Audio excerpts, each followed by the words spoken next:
Social മീഡിയയിൽ വ്യാപകമായി പ്രത്യക്ഷപ്പെട്ട വാഫി അലുമിനി അസോസിയേഷൻ്റെ പ്രധാനപ്പെട്ട 7 കാര്യങ്ങൾ അവരുടെ ചോദ്യങ്ങൾ എന്ന് പറഞ്ഞിട്ട് ചോദ്യാവലി ഇട്ടിട്ടുണ്ട്. അതിൻ്റെ മറുപടി പറഞ്ഞാൽ അവരുടെ ആകത്തുക ഇതാണെന്ന് മനസ്സിലാക്കാൻ സാധിക്കുമല്ലോ. ഞാൻ ജസ്റ്റ് അത് വായിച്ച് അതിൻ്റെ മറുപടി നിങ്ങൾ കേൾപ്പിക്കാം.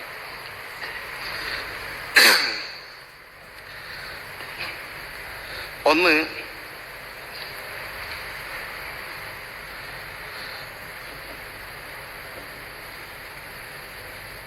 ഹമീദ് ഫൈസി CIC-ക്കെതിരെ സമസ്തക്ക് സമർപ്പിച്ച പരാതിയുടെ പകർപ്പ് CIC ആവശ്യപ്പെട്ടിട്ടും എന്തുകൊണ്ടാണ് ലഭ്യമാക്കാത്തത്? ഹമീദ് ഫൈസി CIC-യെ കുറിച്ച് സമസ്തക്ക് റിപ്പോർട്ട് സമർപ്പിച്ചിട്ടില്ല. സുന്നി യുവജന സംഘം സംസ്ഥാന കമ്മിറ്റി യോഗം ചേർന്ന് ഐക്യകണ്ഠേന ഒരു പരാതി കൊടുത്തു. നമ്മുടെ ചില സമന്വയ വിദ്യാർത്ഥികൾ ചില വ്യതിയാനങ്ങൾ കണ്ടുകൊണ്ടിരിക്കുന്നുണ്ട്, ഈ വിഷയത്തിൽ ബഹുമാനപ്പെട്ട സമസ്ത മുഷാവറ ഇടപെടണം എന്ന്. അപ്പം മുഷാവറ തിരിച്ചാവശ്യപ്പെട്ടു അതിനുള്ള കൃത്യമായ തെളിവുകൾ ക്രോഡീകരിച്ച് തരണമെന്ന്. അപ്പൊ ഇതേ പരാതി SKSSF സംസ്ഥാന കമ്മിറ്റിക്കും ഉണ്ടെന്നറിഞ്ഞപ്പോൾ SY സംസ്ഥാന സെക്രട്ടേറിയറ്റും SKF സംസ്ഥാന സെക്രട്ടേറിയറ്റും സംയുക്തമായി അത് വിശദമായി ക്രോഡീകരിച്ച് 2 സംസ്ഥാന കമ്മിറ്റികളാണ് മുഷാവറയ്ക്ക് ആ രേഖ കൈമാറിയിട്ടുള്ളത്. ഇന്ന് വരെ CIC അതിന് പകർപ്പ് ആവശ്യപ്പെട്ടതായി എൻ്റെ അറിവിലില്ല. അതിൻ്റെ കോപ്പി കൊടുത്താൽ പ്രശ്നം തീരുമെങ്കിൽ നാളെ തന്നെ ഇൻഷാ അല്ലാഹ് കോപ്പി നിങ്ങൾ കയ്യിൽ എത്തിച്ചേരാം. അതിലൊന്നും മറച്ചു വെക്കാനില്ല. രണ്ടാമത്തെ വിഷയം, പാണക്കാട് സയ്യിദ് സാദിഖ് അലി ശിഹാബ് തങ്ങളും സയ്യിദ് ജിഫ്രി മുത്തുക്കോയ തങ്ങളും 22/9/22 സംയുക്തമായി തീരുമാനമെടുത്ത് ഒപ്പിട്ടത് പ്രകാരമുള്ള CIC നേതാക്കളുമായുള്ള കൂടിക്കാഴ്ച, അതായത് സിറ്റിംഗ്, ഇതുവരെ നടക്കാത്തതിൻ്റെ കാരണം എന്ത്? കാരണം ഞാൻ പറഞ്ഞുതരാം. 22/9/22 CIC നേതാക്കളുമായുള്ള കൂടിക്കാഴ്ച മാത്രമല്ല തീരുമാനമായിട്ടുള്ളത്. 4 തീരുമാനങ്ങളാണ് ബഹുമാനപ്പെട്ട സാദിഖ് അലി തങ്ങളും ജിഫ്രി തങ്ങളും ഉൾപ്പെടെയുള്ള നേതാക്കൾ എടുത്തത്. അതിൽ ആദ്യത്തെ 3 തീരുമാനങ്ങൾ കഴിഞ്ഞിട്ടാണ് ഈ 4ാമത്തെ കൂടിക്കാഴ്ച. ആ 3 തീരുമാനങ്ങളും നിങ്ങൾ അംഗീകരിക്കുകയോ നടപ്പാക്കുകയോ ചെയ്യാത്തത് കൊണ്ട് തന്നെയാണ് 4ാമത്തെ കാര്യം നടക്കാത്തത്. ഞാൻ നിങ്ങൾ വായിച്ചു കേൾപ്പിക്കാം.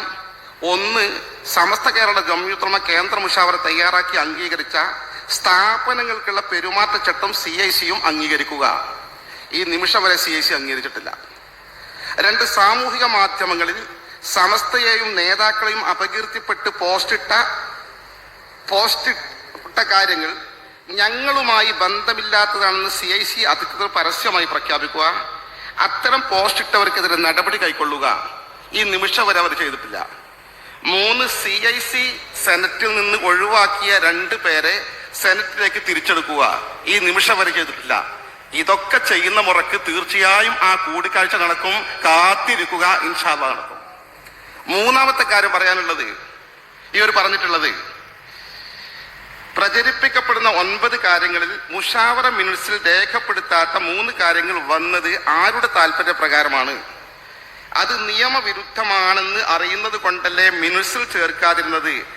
6-9 ആയത് എങ്ങനെ? 6-9 ആയത് എങ്ങനെ എന്ന് ഈ മധ്യസ്ഥ ചർച്ചയ്ക്ക് നേതൃത്വം നൽകിയ ആളുകളാണ് ഈ തീരുമാനം എടുത്തത്. ബഹുമാനപ്പെട്ട പാണക്കാട് സയ്യിദ് സാദിഖ് അലി ശിഹാബ് തങ്ങൾ, ബഹുമാനപ്പെട്ട സയ്യിദ് മുഹമ്മദ് ജിഫ്രി മുത്തുക്കോയ തങ്ങൾ, ബഹുമാന്യനായ PK കുഞ്ഞാലിക്കുട്ടി സാഹിബ് ഉൾപ്പെടെയുള്ള ആളുകളാണ് ഈ 9 തീരുമാനങ്ങൾ എടുത്തത്. 6 തീരുമാനം ഒരു ഘട്ടത്തിലും പിന്നീട് വീണ്ടും 3 തീരുമാനങ്ങൾ എഴുതി ചേർത്ത് സമസ്തക്ക് കൈമാറിയത് ഈ സമിതിയാണ്. ഈ സമിതിയോട് ചോദിക്കണം, എന്തിനാണ് 3 തീരുമാനം കൂടി അഡീഷണലായി കൂട്ടിയത്? നമ്മളല്ലത് സമസ്തല്ല മറുപടി പറയേണ്ടത്. സമസ്തക്കത് കൈമാറി സമസ്ത അത് ശരിവെച്ച് നേരിട്ട് CIC അയച്ചു കൊടുക്കുകയാണ് ചെയ്തിട്ടുള്ളത്. സമസ്ത യാതൊരു കൃത്യമായ വിഷയം കാണിച്ചിട്ടില്ല. ഇവരൊക്കെ ജീവിച്ചിരിക്കുന്നുണ്ട്. ആ മധ്യസ്ഥ സമിതി ഉണ്ടാക്കിയതാണ് 9 തീരുമാനങ്ങൾ. ഇനി ആ സംശയം ഉണ്ടെങ്കിൽ ഇത്തരക്കാർക്ക് ഞാൻ കാര്യം പറഞ്ഞു തരാം. CIC-ക്ക് 9 തീരുമാനങ്ങൾ കൈമാറിയ കൂട്ടത്തിൽ അതിലാരൊക്കെയാണ് ആ മീറ്റിംഗിൽ പങ്കെടുത്തത് എന്ന് കൃത്യമായി അതിന്റെ താഴെ അവരുടെ പേരുകൾ എഴുതി രേഖപ്പെടുത്തിയിട്ടാണ് കൈമാറിയിട്ടുള്ളത്. അതൊന്ന് ആ നേതാക്കന്മാരോട് ചോദിച്ച് ഉറപ്പുവരുത്തിയാൽ മതി. അടുത്ത കാര്യം അവർ ചോദിക്കുന്നത്, ആദർശവിരുദ്ധ വിഷയവുമായി ബന്ധപ്പെട്ട് ഹക്കീം ഫൈസി ആദർശയുടെ വിശദീകരണം കേൾക്കാൻ അധികൃതർ തയ്യാറാകുന്നത് എന്തുകൊണ്ട്? എങ്ങനെ തയ്യാറാകണമെങ്കിൽ നിങ്ങൾ മനസ്സിലാക്കി നോക്കി. നമ്മളൊരു മോനോടൊരു ഉപദേശം കൊടുത്തു, മോന് അതിന് മറുപടി ഞാൻ അങ്ങനല്ലപ്പാ, ഞാൻ ഇങ്ങനെ ചെയ്യുള്ളൂ പറഞ്ഞു. വീണ്ടും പറഞ്ഞു വേറെ വിഷയയുടെ മോനെ ഇങ്ങനെ ചെയ്യണം, അതെനിക്ക് കഴിയില്ല, ഇങ്ങനെ ചെയ്യാൻ പറ്റുള്ളൂ പറഞ്ഞു. അങ്ങനെ 2021 ജനുവരിയിൽ തുടങ്ങിയത് ഈ ഏർപ്പാട്. 21, 22, 23, 24, 25, 26 ജനുവരി കഴിഞ്ഞു. 6 കൊല്ലം ഉപദേശിച്ചിട്ടും നേരെയാകുന്നില്ലെന്ന് മാത്രമല്ല, തിരിച്ച് വാർത്താ സമ്മേളനം നടത്തിയും ആളുകളെ കൊണ്ട് എഴുതിപ്പിച്ചും പച്ചയായി തോന്നിവാസം ഈ നേതാക്കന്മാരെ കുറിച്ച് പറയുന്ന ആളുകൾ എങ്ങനെയാണ് ഇങ്ങനത്തെ ഒരാളെ കേൾക്കാൻ തയ്യാറാകുക? കേൾക്കേണ്ട സമയത്ത് മര്യാദക്ക് കേട്ടിട്ടുണ്ട്. സത്തർ പന്തനോട് സൂചിപ്പിച്ചു, നേർക്ക് നേരെ കേട്ടത്. ഇത്തരം ആളുകൾ വീണ്ടും വീണ്ടും കേട്ടുകൊണ്ടിരിക്കെ ഒരു ബുദ്ധിയുള്ള സാമാന്യ നിലയുള്ള ആളുകൾ കേൾക്കൂല. ഇങ്ങനൊക്കെ ആയിട്ടും നിങ്ങളെ പറ്റേ സമൂഹ മധ്യത്തിൽ തേജോവധം ചെയ്ത് ആളുകൾക്ക് പ്രചാരണം നടത്തുന്നില്ലല്ലോ സമസ്ത എന്നെങ്കിൽ സമസ്തയോട് നിങ്ങൾ നന്ദി പറയുക. മറ്റൊരു കാര്യം ഇവർ ചൂണ്ടിക്കാണിക്കുന്നത് ആരോപണ വിധേയന പരമാവധി കേൾക്കുക എന്ന കർമ്മശാസ്ത്ര വിധി, അതാണ് പറഞ്ഞത്. ആദർശവിരുദ്ധ വിഷയവുമായി ബന്ധപ്പെട്ട് ഹക്കീം ഫൈസിയുടെ ആദർശയുടെ വിശദീകരണം പറഞ്ഞു അല്ലേ.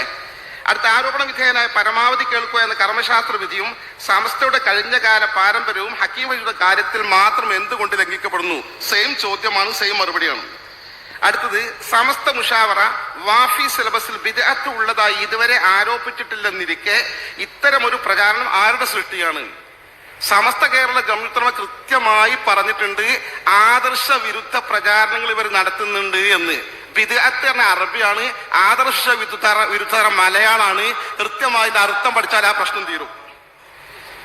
ഏഴാമത്തെ അവസാനത്തെ വലിയ ചോദ്യം, രാജ്യത്തെ നിലവിലുള്ള നിയമങ്ങൾക്ക് വിരുദ്ധമായതും സൊസൈറ്റി ആക്ട് പ്രകാരം കോടതികൾ അംഗീകരിക്കാത്തതുമായ കാര്യങ്ങൾ സമസ്ത CIC-യോട് ചെയ്യാൻ പറഞ്ഞാൽ CIC എന്ത് ചെയ്യും? സമസ്ത വലിയ ഭരണഘടനാ വിരുദ്ധമായ സുപ്രീം കോടതി അംഗീകരിക്കാത്ത കാര്യങ്ങൾ അവരോട് പറഞ്ഞാൽ എന്തു ചെയ്യുന്നുള്ളതാണ്. എന്താണ് സമസ്ത അവരോട് പറഞ്ഞത്? 2021 സെൻട്രൽ ഗവൺമെന്റ് വിവാഹപ്രായം ഉയർത്താൻ പോകുന്നു എന്ന് കണ്ടപ്പോൾ വിവാഹം അനുവദിക്കാത്ത കോളേജിലെ പെൺകുട്ടികൾ 2-3 പെൺകുട്ടികൾ വിവാഹം നടത്തി, നിക്കാഹ് നടത്തി. ആ കുട്ടികളെ പുറത്താക്കിയപ്പോൾ രക്ഷിതാക്കൾ പരാതി കൊടുത്തപ്പോൾ ആ കുട്ടികൾ തിരിച്ചെടുത്തിലേക്ക് പഠനം മുടങ്ങേണ്ടതാണ്. ഇത് രാജ്യത്തെ ഏത് നിയമത്തിനാണ് എതിര്? ഇത് ഉപദേശിച്ചതിന്റെ പേരിൽ സമസ്തക്ക് ഇവരുടെ ഭരണഘടനയിലുള്ള അവകാശം, ആ നിലവിലുണ്ടായിരുന്ന ഉദ്ദേശ ലക്ഷ്യങ്ങളിലുള്ള പ്രധാനപ്പെട്ട അവകാശം മാറ്റിവെച്ച് ഭരണഘടന ഭേദഗതി ചെയ്തു. അത് ഭേദഗതി ചെയ്ത് വേണ്ട, അങ്ങനെ സമസ്ത ഒഴിവാക്കേണ്ട, മക്കളെ പഴയ രീതിക്ക് തന്നെ ആക്കിക്കളിയുന്നു. ഇത് ഏത് നിയമത്തിനാണ് എതിര്? ഇതിന്റെ അഡ്വൈസറായി മഹാനായ സമസ്ത കേരള ജംഇയ്യത്തുൽ അധ്യക്ഷനായിരുന്നു. ആ അധ്യക്ഷനെ മാറ്റി വെറുപ്പ് കൊണ്ട്, സമസ്തയുള്ള വെറുപ്പ് കൊണ്ട് അധ്യക്ഷനെ മാറ്റണ്ട, നിങ്ങൾ അധ്യക്ഷൻ അഡ്വൈസറായിട്ട് തന്നെ നിന്നോട്ടെ, പഴയപടി നിന്നോട്ടെ. ഏത് നിയമത്തിനാണ് ഇത് എതിര്? എന്താണ് ഈ പറയുന്നത്? സമസ്ത കേരള ജംഇയ്യത്തുൽ ഇത്ര വിവരമില്ലാത്ത സംഘടനയാണോ? ഇവരോട് രാജ്യത്തെ നിയമങ്ങൾക്ക് അതീതമായ ഗൗരവമുള്ള വിഷയം അടിച്ചേൽപ്പിച്ച് ഞങ്ങൾ കുടുങ്ങിക്കിടക്കുകയാണ്, ഇനി എന്ത് ചെയ്യണമെന്നാണ് ഇവർ ചോദിക്കുന്നത്. സാങ്കല്പികമായ ചോദ്യം. ഇതാണ് ആകത്തുക വാഫി അലുമിനി അസോസിയേഷന് ചോദിക്കാനുള്ളത്.